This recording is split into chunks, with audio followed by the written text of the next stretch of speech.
Hi, I'm Michael, and this is California.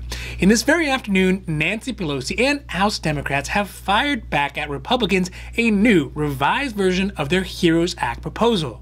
This is another attempt to try to get more assistance into the hands of Americans who are struggling since the end of most of the other CARES Act provisions have ended. The timing and the amounts of this new proposal, though, make me a little suspicious that maybe it's a little bit more of an effort to try to take the focus off the Supreme Court nomination that is already taken as a fait accompli, rather than a genuine attempt to negotiate. Either way, this proposal has been pared down to a slender $2.2 trillion from the $3.2 trillion that it initially started at. This, paired with the New York Times bombshell of Trump's supposed tax information, is going to make for a very interesting week. So tonight we're going to go over some of the initial highlights of the updated HEROS Act that includes money for the stimulus checks and the release of Donald Trump's tax information by the New York Times. Now this is your 5-minute nightly dose. So let's make this quick. But before we do that, if you like this information, if you find it interesting, if you find it helpful, please don't forget to like and subscribe. That way you can get updates when our newest and most informative videos become available. Just when we had all almost given up on the possibility of a stimulus package, Nancy Pelosi and House Democrats have come back with a counteroffer that nobody from the GOP really expected. The new HEROS Act, just released this afternoon, includes a lot of provisions it had before, but slimmed down to fit into those size $2.2 trillion shoes that have been sitting in the back of the closet. But this new bill still has a lot of benefits that Americans could use right now. Things like SNAP benefits, additional food benefits, eviction protections, and let's not forget stimulus checks. So tonight it's just going to be focused on stimulus checks. As we get into the other ones, we'll talk about those later this week. Under the revised HEROS Act, though, it includes $1,200 stimulus checks for a single adult or $2,400 for a couple. The income limit is set to $150,000 a year for a joint return, or $112,500 for a head of household, or $75,000 for all other cases. Now, one thing that they have adjusted is who can get stimulus checks this time around. It now includes anybody who uses a social security number or an ITIN as well. So even if they do not have legal status in the U.S. and they're paying taxes, they would still be eligible for this version of the stimulus check.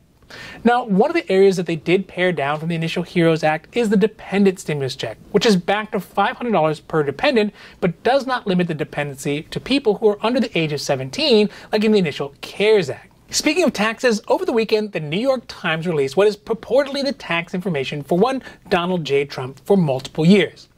The biggest revelation out of them was that for multiple years, the president paid no taxes because of some corporate chicanery, and for the years 2016 and 2017, he only paid $750 for his personal income. Which is pretty amazing considering that when I worked as a bartender part-time in college, I still paid more than $750 in taxes a year. It is pretty much inconceivable that a billion-dollar real estate mogul could have the same tax bill, or even smaller, than a college part-time bartender. Unsurprisingly, the president has claimed that the information released by the New York Times is, quote, totally fake news, end quote.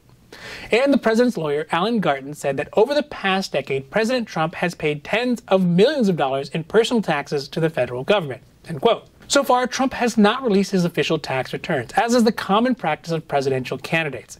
He's using the pretense that he would like to, but he is currently under an audit and would not be able to release them until the audit is over.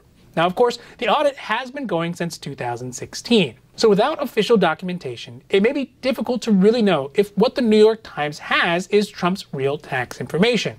And given the suspiciously close timing of its release, near the fast approaching election, it's very hard to say what is true, what is fiction, and what is sort of mostly true.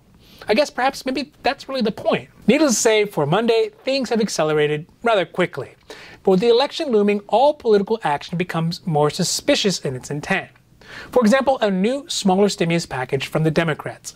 Up until the unfortunate passing of RBG, Pelosi was standing firm against her own colleagues in the House and her conservative counterparts in the Senate. Is her new approach to negotiation because she's really willing to make a deal, or is it a last-ditch attempt to distract the Senate from their Supreme Court confirmation? Could it be that she wants to distract us from the Supreme Court confirmation?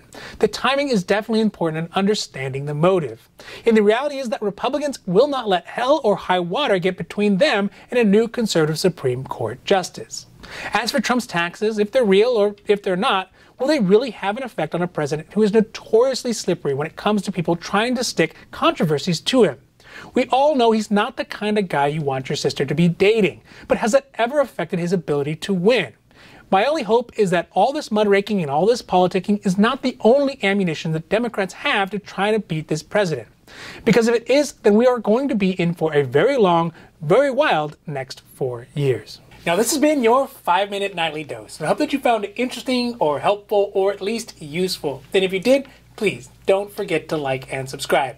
That way you can get updates when our newest and most informative videos become available. Also, we here at Carelifornia, we know health insurance. So if you have any questions about your health insurance, leave those down below. We'll be happy to make a new video or a new post as soon as we can. Now, other than that, I'm Michael, and this is Carelifornia, wishing you a happy, healthy day.